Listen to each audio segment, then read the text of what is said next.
everybody, David from Flash by Vcyclenut here. Today we're going to take a deep dive into the new Yamaha R9 ECU.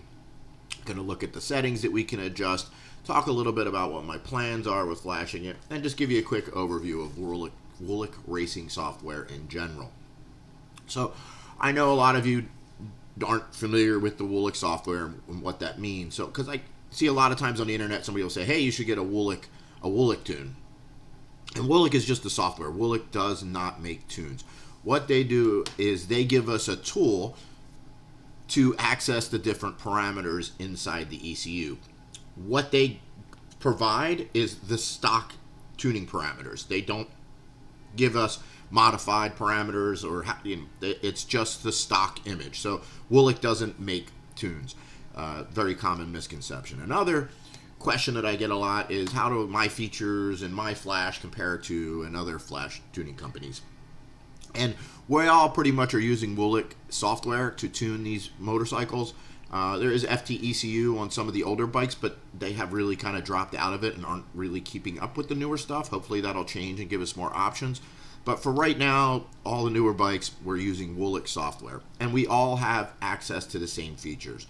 When a tuning company like myself or somebody else sends in an ECU to be read out, or we work with Wulik, which we all do all the time, at least the bigger tuners, to help improve some of the features, make sure sometimes they add a map and it doesn't quite work the way we think it should when we start testing, and we work with them and we test maps for them, and then we discover what works best, and then those maps become available to everybody in the tuning community. So the point is, we all have the same features available to us. So let's take a look at some of these settings. First setting we're going to look at is what most people think about when tuning, and that's fuel mapping. And you can see up here in the corner it says Fuel Map Editor. We are on the pressure table for cylinder 1. Obviously there's 3 cylinders. There are also 2 tables, a pressure table and a TPS table. So the pressure table, so these 2 tables are overlaid each other and biased towards one or the other, meaning they are both used and overlap, and it takes from both to give the best fueling. When we're at steady state or small throttle openings, we're more biased towards the IAP table or the pressure table. When we get to larger throttle openings, it gets more biased towards the TPS table, and once we get past about 50-60% throttle, it's purely on the throttle position table. The IAP table is very important to adjust for good throttle response and good cruising manners. You can see it's a large table with lots of values, and this is a very important table that one of the ways that I tune that is very different than my competitors, or most of my competitors, is that I use a lot of road tuning. So on a lot of bikes, like on my hyper naked bikes that I tune, I use a combination of dyno and street tuning. When I tune sport bikes, I use a combination of dyno tuning, street tuning, and also track tuning. Like the R9 is a more track focused bike than the MT-09, so I am gonna do at least track days with it. I might race it. The Wimra and Omra have developed a new class called 750 Superbike that will put the R9 against like GSXR 750s and the Ducati V2. These are probably, my bike's probably not going to come until March, so I don't know if that's going to be enough time to really prep it to race it and get it legal. And once I turn into a race bike, it becomes hard to do street development. So we'll see how this all works out. I might just do track days in the beginning with it. But either way, I'm going to do some track testing with it. This will be the best way to do the throttle mapping, which we'll talk about in a bit. The street tuning is important for this IAP table especially. Dynos are very good for large throttle openings, not so good for steady state tuning. So I hook some data logging equipment to the bike. I go out and ride the bike in real world conditions for every setup that I do, and this allows me to very accurately tune this table. You can see the TPS table is equally as large. And so one of the things nice about motorcycle tuning over, say, car tuning, I get a lot of questions from car tuning people. I used to have a car that I tuned, and I felt like it was like going around the block to get across the street. Everything was based off lambda, and kind of had a full sensors and stuff. What's nice is, so this would correlate to 24% throttle at 2600 RPMs. If I want to add 10% more fuel in that area, I just make this 10% bigger.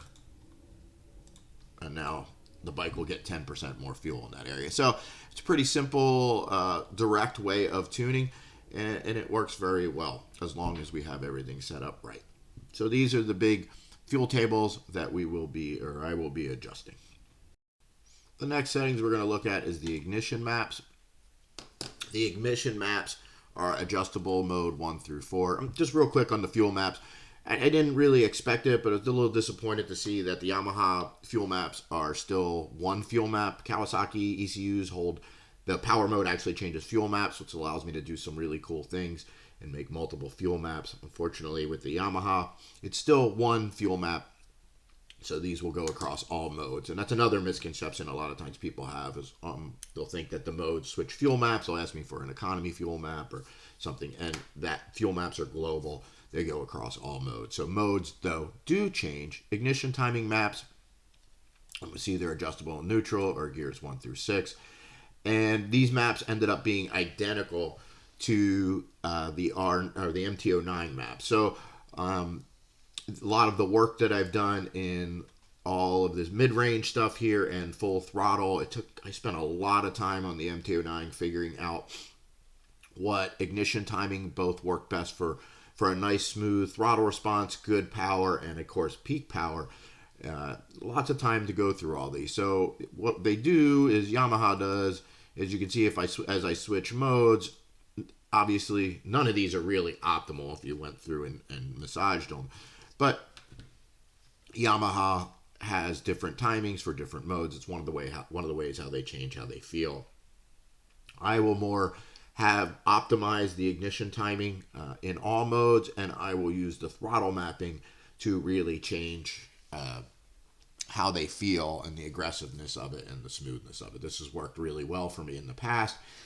I really don't believe in power restrictions in different modes. I think it's silly. You have a bike that has traction control, lift control, ABS, all these nannies, and then you further restrict it with different mapping. I think that's silly, especially on a track-oriented bike.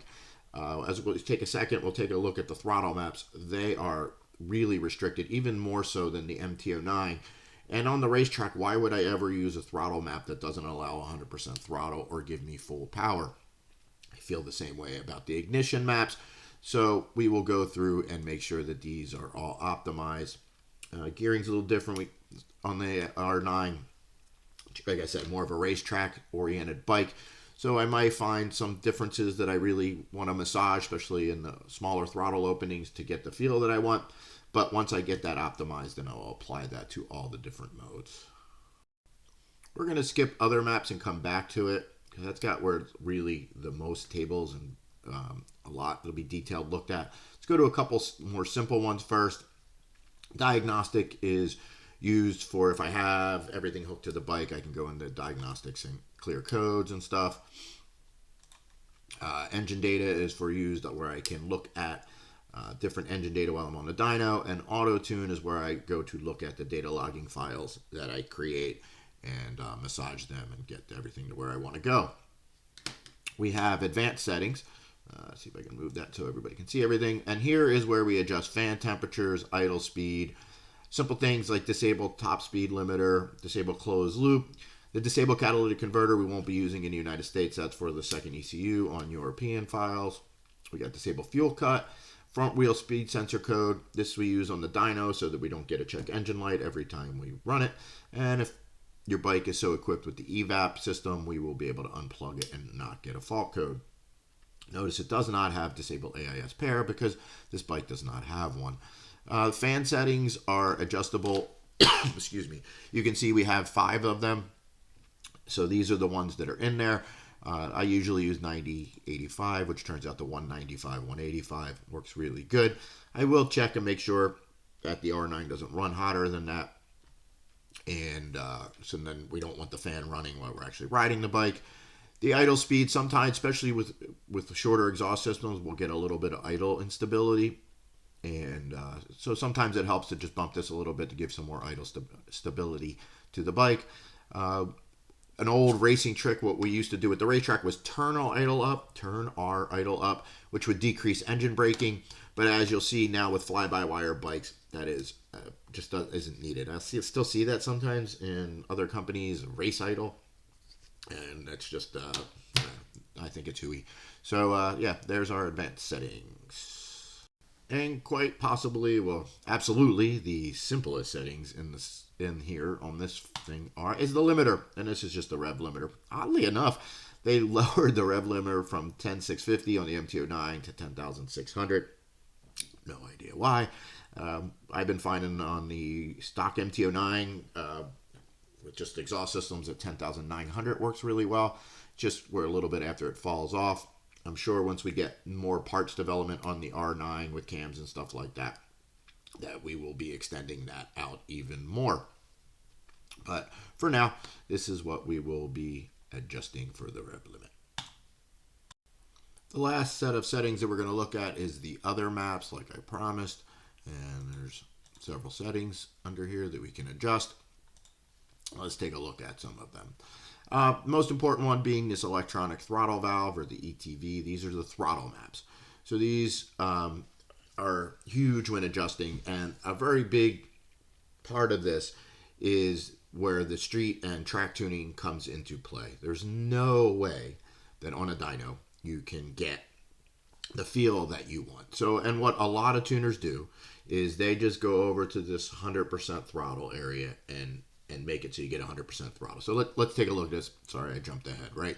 So this is the RPM here, and this is the throttle position that you have your wrist turned to, and this is the actual throttle you get. So we're looking at neutral. So in neutral, you could turn the throttle 100%, and all you're going to get is 47% throttle. Not a big deal, right? But here in gear 1, you can see that we never achieve 100% throttle. So like I'm saying, a lot of tuners will just really go into this mode 1, and they will make it 100% throttle, and they will call it a day with the throttle mapping. And this is not optimal in any way. So a couple things is, one is if I make the 100% throttle too early, the bike won't make peak power at then lower RPMs. It'll make less power because of the large throttle bodies. Back in the day, we had CV carburetors that the slide would only come up as fast as the vacuum. And then we had secondary throttle plates, which would keep the velocity up. So even if you had the throttle turned at 100%, you really kind of weren't getting 100%, and that was to combat this whole thing. Well, now we don't have any of that. And one of the things is on a fly-by-wire bike, the throttle does exactly what you ask it to do it the second you ask it to do it. There's no flub. There's no, on a old CV carburetor bike, you could twist your wrist back and forth a bunch and the slide would barely move. You had some fudge factor built in. On a fly-by-wire bike, it's the second you ask for it to do it, or the split second. So it's really important to get these tables to where we want them. So a couple things that Yamaha does, as you notice, it'll say go to 7% throttle. This is your wrist turned to 7%. And as the RPMs climb, it opens the throttle more and more and more. So kind of weird.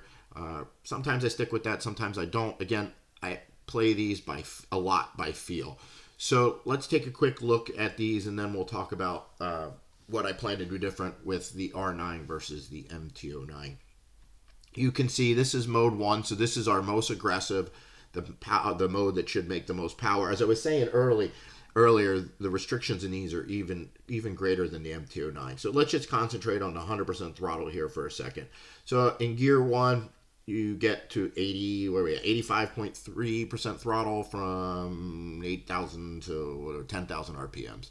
In gear 2, we get 100% throttle from 9,000 RPMs to 10,000 RPMs, and then the throttle starts closing on us again, and these lower RPMs are not the optimal opening rate. Gear 3, we get a larger block of 100% throttle from 7,000 to 10,000, and then it's closing the throttle again on us. Gear 4, same thing. Gear 5, same thing. And gear 6, same thing. So none of these are optimal. Opening rate's not optimal. Something that's not obvious, I'm sure, to most people is that, people think when I say I make a linear throttle, that I would just make this number match what you would get. And a lot of times it doesn't feel optimal. It's very aggressive if you make it truly one-to-one, and the bike is very hard to control from opening the throttle. These early throttle openings, I spend a lot of time on trying to get the best connection from your right wrist to your rear tire. And then how we open them as we move on is also important. So on the MT09, I make 4 throttle maps well, I make 3. I leave mode 4 as stock on the MT09. The R9, I'm not going to do that. Well, I'll give you the choice. So I'm going to make 2 sets of throttle maps for the R9. One more of a street-based, or better for the street, that will be similar to my MT09 throttles, that they're very different, that you can truly really feel the difference a lot from mode to mode. And then I'm going to make a more track-oriented based throttle mapping, where the initial throttle is going to be more similar on each of them. But as we get into the throttle, the aggressiveness of the curve will change, and mode 1 will still be the most aggressive, mode 4 the least. And all 4 modes will make 100% power at 100% throttle. As I think I said earlier, to me, restricting the throttles on other modes makes them useless at the track. Every track has a straightaway. Even in the rain, I am going to want full power. The bike has nannies on it, and I have my right wrist. So to me, at the racetrack, limiting the throttle to less than peak power is just ludicrous. We can see, again, it has those major restrictions in Gear 2. So this is just going to feel really, really, really flat coming in on the throttle, and just horrible. Like on the MT09, and I'm sure this is going to feel the same way. As you roll on the throttle, you just get nothing. It's just a really poor feeling. A throttle should feel like it's connected to your wrist, as in the more you open it, the more thrust you should get, the more it transfers the weight back. I need to be able to transfer the weight the way I want with the throttle, and when you have a throttle that for 10-15% of the turn feels like it does nothing, then this is obviously not optimal. Let's take a look at some of the other modes, and they're even more restricted. Let's see, this is mode 2, so this would be the second most aggressive mode, and you can see we're nowhere close to 100% in Gear 1. Kind of got close here in the 90s in Gear 2. Gear 3, never achieve 100%. Gear 4, hey, we finally get to 100% in Gear 4. Gear 5, again, not 100%. Gear 6, not 100%. So the only gear in mode 2 that gets, still not 100% power really, but that gets anywhere close is Gear 4. Let's look at mode 3. And we are going to see similar stuff here. Gear 4, nowhere do we get 100% throttle. So after my flash, this will be fixed. That, especially if you ask for my track-oriented maps, every mode will get to 100% throttle and 100% twist. If you ask for my street-oriented maps, I will do what I do on the MT09, where I'll leave Gear 4 really restricted. If you've got a friend riding it, or for whatever reason you just want to reduce the power some, you'll still be able to do that in mode 4, and that'll be how I'll set up the throttle maps. I've already started playing with my more track-oriented maps on the MT09 when I'm doing my tuning and my street riding, and trying to get the feel out of them that I want and what I'm trying to accomplish. I'll go more into detail with that once I am actually flashing the MT09. Hopefully my bike will get here in March. ETV limit RPM. This is just another RPM table where it's just an absolute limit. Sometimes I'll see people will send in put up on Facebook or send me a dyno run from a tuning place, and you can tell that the throttle's still not getting to 100%. That's probably because they didn't come in here and adjust these. Next, I'm going to look at ETV deceleration, and these are deceleration maps. So when you close the throttle. So on stock mapping, a lot of times when you start to roll off the throttle, now the 24 MT09 is worlds better than any of the previous MT09s, but it still does have a little bit of this effect, and mostly that's caused by the O2 sensor. And lean fueling makes a bike hypersensitive to throttle input. So you hear the comment a lot that the engine braking is harsh. And people are talking about when they roll off a little bit and the bike falls on its face. That's not engine braking. Engine braking is when the throttle is completely closed. And that's when we come onto these maps where it actually holds the throttle open a little bit for us to decrease engine braking. Now you can see these tables go all the way out past red line. So this 14,000, I don't even think that would be useful when we really build these out, but I do think the 12,000 will be. And here's where we can adjust them by different power modes. So each mode we can have a different deceleration curve or engine braking curve. And it's not a huge table, but I do go through and tweak these, again, for the most natural feel. So something I think, again, is important is that there is some personal preference in both throttle mapping and deceleration tables. We're not all going to like exactly the same thing. I think that's one of the reasons why it's important to me to make different tables and different feelings so that, what is optimal for me, what I like, may not be exactly what you like. I actually like a less aggressive throttle.